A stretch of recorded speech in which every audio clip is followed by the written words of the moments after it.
Hi, I'm Carolyn. I'm working on my doctorate in saxophone performance at the University of Maryland, and I'm here to talk about how to produce vibrato on the saxophone. It's a very useful tool that can add a lot of expression to your playing. To start, I wanted to clear up any confusion. Saxophonists actually produce vibrato differently than our friends on the flute and oboe. Flutists and oboists produce it by pulsating the speed of their air, as well as by manipulating the shape of their throats to some extent. As saxophonists, we produce vibrato by actually moving our jaws down and up. So when I do this, I like to think of the word va. Va, va, va, va, va, va, va, va. Now when I do this on the saxophone, it's a very subtle jaw movement, so you probably won't even see my jaw moving right now.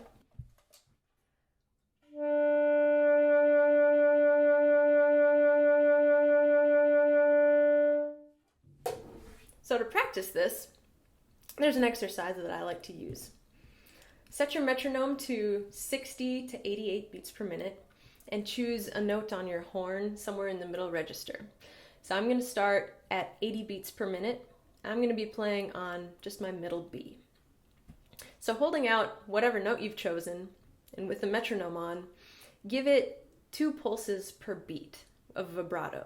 So it's going to sound like eighth notes essentially.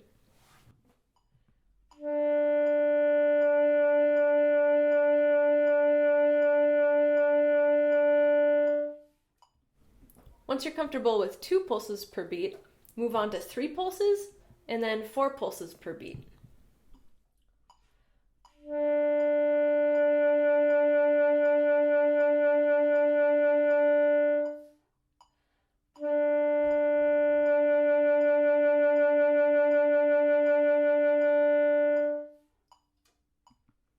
Alright, once you're comfortable with playing one type of subdivision at a time, then practice going between the different subdivisions all in one breath.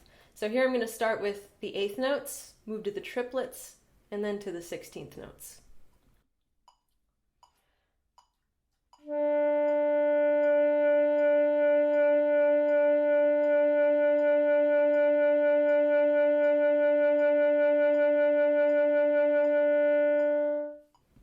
Expand this exercise by practicing it in different ranges of the horn as well as at different tempos.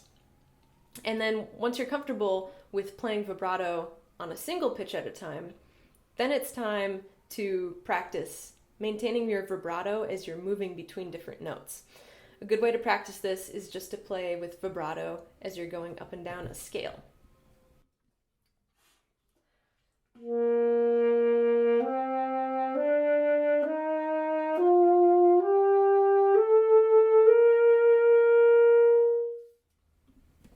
While you're working through these exercises, be sure to focus on getting nice, round, even waves. You want to avoid getting choppy, jagged, uneven waves that are going to sound like this.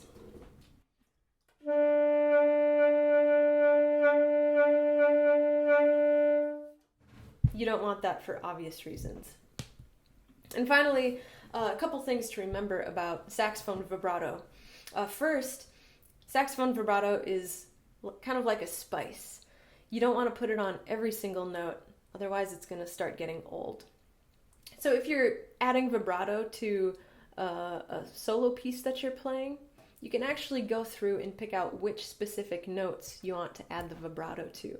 Actually think ahead to which notes it'll sound good on.